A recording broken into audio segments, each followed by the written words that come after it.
কয়েকটা সওয়াল দেওয়া হয়েছে। এক নম্বর হচ্ছে, মানুষ কেন মুনাফিক হয়, কিভাবে হয়, এর থেকে পরিত্রাণের উপায় কি? মানুষ মুনাফিক হয়, এটা হচ্ছে ইবলিসের ধোঁকার কারণে প্রথম নম্বর কারণ।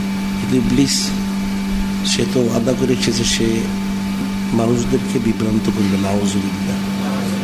আল্লাহ পাক বলেছেন যারা খাস বান্দা, মুখলিস বান্দা, মুখলাস বান্দা, এদেরকে সে কিছু করতে পারবে। এখন ইবলিসের অসসার কারণে সাধারণভাবে মুনাফিক। আর এরপর যে বিষয়টা সেটা হচ্ছে আসলে নেফাকি যে খাসলতটা, হাদিস শরীফে যেটা রয়েছে, মুনাফিকের চারটা খাসলত, চারটা দোষ রয়েছে। যে ওয়াদা খলাফা, ওয়াদা করলে সে খেলাপ করে, যে তু মিনা খানা, আমানত রাখলে সে খেয়ানত করে, যে হাদ্দাসা কাযাবা, কথা বললে সে মিথ্যা বলে, যে খাসামা ফাজারা, তর্ক বিতর্ক করলে সে গালিগালাজ, অশ্লীল অশালীন কথা বলে। এখন এর থেকে যে বিষয়টা বের হয় সেটা হচ্ছে মুনাফিক সে বেশি বেশি মিথ্যা কথা যারা বললে তাদের মধ্যে নেফাকির খাসলতটা থাকে। যারা ওয়াদা দিয়ে রক্ষা করে না এদের মধ্যে নেফাকির খাসলত রয়েছে। আবার যারা আমানত খেয়ানত করে এদের মধ্যে নেফাকির খাসলত। আবার যারা অশ্লীল অশালীন কথাবার্তা বলে, গালিগালাজ করে, মানুষের খারাপ ব্যবহার করে, এদের মধ্যে নেফাকির খাসলত রয়েছে। এখন চারটা যখন একত্রিত হয় তখন সে আসলে প্রকৃত মুনাফিক হয়ে যায়। আর এই মুনাফিকের যে বিষয়টা আসলে ব্যাখ্যা বিশ্লেষণ অনেক বড়। এখন মুনাফিক কিভাবে হয়, সকলে একভাবে হয় না, এক একজন এক একভাবে হয়। এখন ইবলিস কাফের হলো কিভাবে, বালাম বিন বাউরা সেও কাফের হলো কি করে, মুরতাদ হলো কি করে? এখন ইবলিসের যে বিষয়টা, সে হযরত আদম আলাইহিস সালাম ওনাকে সে মেনে নিতে পারেনি। তার মধ্যে একটা অহংকার ছিল, ফকর ছিল। আল্লাহ নিজে আবা ওয়াস্তাকবারা, অস্বীকার করলো, অহংকার করলো। হযরত আদম আলাইহিস সালাম ওনাকে মেনে নিলে ইবলিসের যে কর্তৃত্ব ছিল সেটা থাকবে না।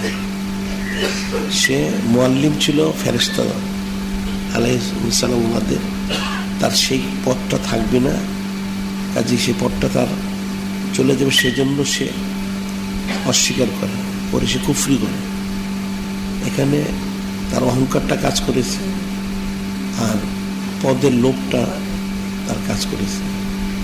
আবার বালাম বিন বাউরা সে মুরতাদ হলো কি করে, তারও ঠিক একই অবস্থা। সে হযরত মূসা কালিমুল্লাহ আলাইহিস সালাম, ওনার ভাগিনা ইউশা বিন নুন আলাইহিস সালাম, ওনার বিরুদ্ধে সে বদ্ধ করেছিল, নাউযুবিল্লাহ। এখানেও তার দুনিয়ার মোহ, পদের লোভ এবং কর্তৃত্ব, এই বিষয়গুলি তার থাকবে না। সেই জন্য এটা লোভের কারণে সে একজন নবী এবং রসুল আলাইহিস সালামের বিরুদ্ধে সে বদ্ধ হয়েছে, নাউযুবিল্লাহ। এখন আসল যে বিষয়টা সেটা হচ্ছে একটা মানুষের মধ্যে তার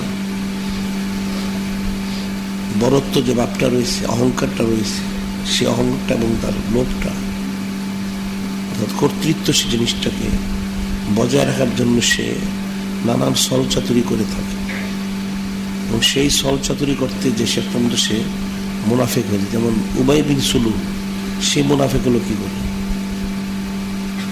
সে তো আগে মুনাফিক ছিল না, সাধারণ মানুষ ছিল। সে মদিনা শরীফের মধ্যে তারা মনে করত তাকে সবচেয়ে সম্মানিত, যার জন্য তাকে তারা রাজা বাদশা বানানোর জন্য স্বর্ণের মুকুটও তারা তৈরি করেছিল এবং তাকে রাজা হিসেবে ঘোষণা দেওয়ার জন্য সব নির্দিষ্ট করা হয়েছিল। কিন্তু এর পূর্বে নূরে মুজাসসাম হাবিবুল্লাহ সৈয়দুল মুরসালিন, ইমামুল মুরসালিন, খাতামুন নবীন হুজুর পাক সাল্লাল্লাহু আলাইহি ওয়াসাল্লাম তিনি মদিনা শরীফ পৌঁছান। উনি পৌঁছার কারণে তার সেই কর্তৃত্বটা, রাজা হওয়ার যে বিষয়টা, সেটা সে লাভ করতে পারেনি। যার জন্য সে প্রথমে সরাসরি বিরোধিতা করেছিল। পরবর্তী সময় সে দুরন্ধর হওয়ার কারণে চিন্তা করলো সরাসরি বিরোধিতা করলে হয়তো সে পারবে না। সে প্রকাশ্যে সুরতান ইমান এনে ভিতরে ভিতরে সে বিরোধিতা করা শুরু করলো, নাউযুবিল্লাহ। তো মুনাফিকের আসল যে অবস্থা সেটা হচ্ছে, মুনাফিক কাকে বলে? যার মুখে একটা থাকবে, অন্তরে আরেকটা থাকবে।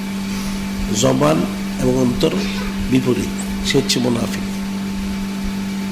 আর সেটি আল্লাহ ইন্নাল মুনাফিকিনা ফি দারকিল আসফালি মিনান নার, নিশ্চয়ই যারা মুনাফিক ফি দারকিল আসফালি মিনান নার, জাহান্নামের সবচেয়ে নিম্ন স্তরে তার অবস্থান। কাফেরের চেয়ে খারাপ অবস্থা হচ্ছে মুনাফিকের। কাফেরকে চিহ্নিত করা যায়, কিন্তু মুনাফিককে চিহ্নিত করা যায়। সে মুখে একটা বলে, অন্তরে আরেকটা পোষণ করে। এটা হচ্ছে মূল মুনাফিকের লক্ষণ। এখন উবাই বিন সুলুল এইভাবে কিন্তু মুনাফিক হয়েছে।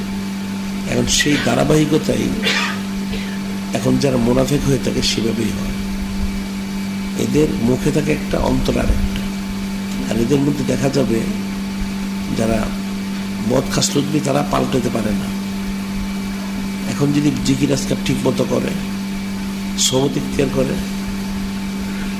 তাহলে দেখা যাবে তার পক্ষে হয়তো মদ খাসলত থেকে বের হয়ে আসা সম্ভব। কিন্তু যখন সে জিকির ফিকির ঠিক মতো করবে না, সহমত ইখতিয়ার, তখন সে মদ খাসলত তার থেকে দূর হবে না। মদ খাসলত দূর না হলে স্বাভাবিক যেটা হওয়ার সেটাই হবে। এখন এটা হাদিস রয়েছে, আল কিবরিয়া ও হৃদয় ও লাজমত ইজারি ফামান নাজা ফি শাইইন মিনহুমা ফাকাদ আদখালতু ফিন নার ওয়ালা উবালি।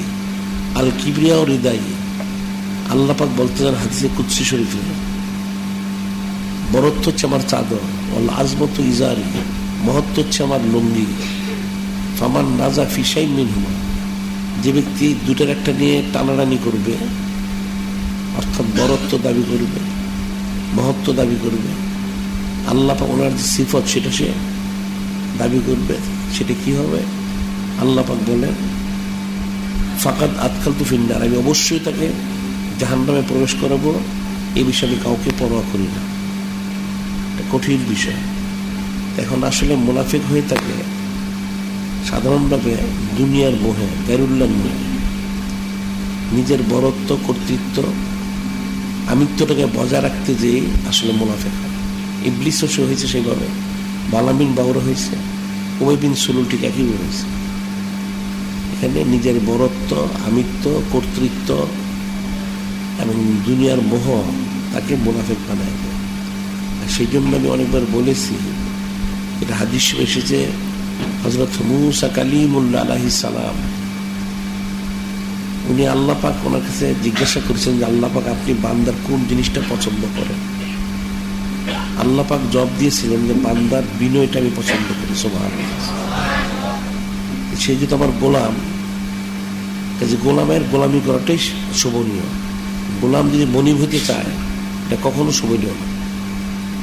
যেহেতু আল্লাহ পাক নিজে কোন সময় বলেছে ইন্নাল্লাহ ইশতারা মিনাল মুমিনিনা আনফুসাহুম ওয়া আমওয়ালাহুম বিআন্না লাহুমুল জান্নাহ। আল্লাহ পাক বলেন ইন্নাল্লাহ ইশতারা মিনাল মুমিনিনা আনফুসাহুম ওয়া আমওয়ালাহুম বিআন্না লাহুমুল জান্নাহ, যে নিশ্চয় আল্লাহ পাক মুমিনদের থেকে খরিদ করেছেন জান্নাতের বিনিময়ে তাদের মাল এবং জান।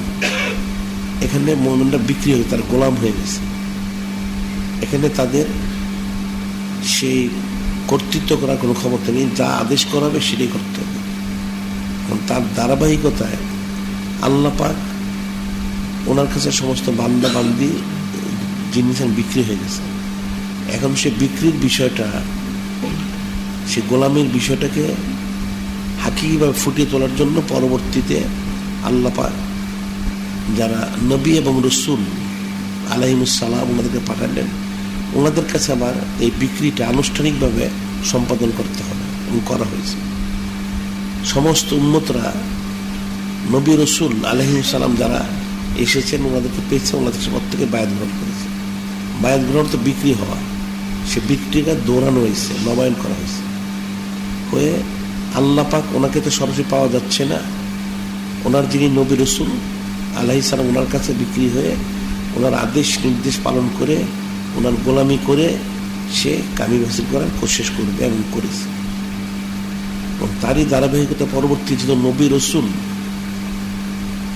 আলাইহিস সালাম, ওনাদের দরজা বন্ধ হয়ে গেছে। এখন তো নবী রসুল আসবেন না, নায়েবে নবী অরসুলামে ওনারা আসবেন, ওনাদের কাছে আবার বায়াত গ্রহণ করতে হবে, বিক্রি হতে হবে। এটা আনুষ্ঠানিকতা করতে হবে, করে বিক্রি হয়ে ওনাদের আদেশ নির্দেশ অনুযায়ী তাকে চলতে হবে। সেখানে মানে গোলামের যে হাকিকতটা সেটা ফুটিয়ে তোলার জন্য তাকে কোশিশ করতে হবে। এখন এখানে তার চুচারা কিলোকাল করার কোনো সুযোগ থাকবে না। সেটাই ইলমে তাসবির কিতাবে বলা হয় যে বায়াত গ্রহণ করার পূর্বে তাকে তাহকিকের বিষয়টা থাকবে, কিন্তু বায়াত যখন গ্রহণ করে ফেললো তখন আর চুচারা কিলোকাল করার সুযোগ থাকবে না। করলেই আস্তে আস্তে নেফাকি পয়দা হয়, সে মুনাফিক হয়ে যায়, নাউজুবিল্লাহ। বিষয়টা হচ্ছে এরকম, এখন যারা বায়াত গ্রহণ করে সবক নেয়, এদের বায়াত গ্রহণ করার পরে এদের আর কোনো চুচারে কিলোকাল করার সুযোগ নেই, কোনো কর্তৃত্ব, বরত্ব, আমিত্ব, মহত্ব প্রকাশ করার কোনো সুযোগ নেই। তাদের সব অবস্থায় যেহেতু বিক্রি হয়েছে, কাজেই তাদের গোলামিটাই প্রকাশ করতে হবে, তখনই তাদের জন্য কামিয়াবি। আর তার বিপরীত করলে আস্তে আস্তে নেফাকি পয়দা হয়। যদি কেউ নিজের বরত্ব জাহির করতে চায়, নিজের মান সম্মান তালাশ করে, মর্যাদা তালাশ করতে চায়, কর্তৃত্ব বজায় রাখতে চায় এবং দুনিয়ার মোহে মোহগ্রস্ত হয়, তখন সে আস্তে আস্তে সেই নেফাকের দিকে যেতে যেতে মোনাফেক হয়ে যায়, নাউজুবিল্লাহ। যেটার উপায় হচ্ছে, পরিত্রাণের উপায় হচ্ছে বায়াত গ্রহণ করে সবক নিয়ে জিকির ফিকির করে এবং সবত ইখতিয়ার করে, তাহলে সহজেই সে পরিত্রাণ লাভ করে।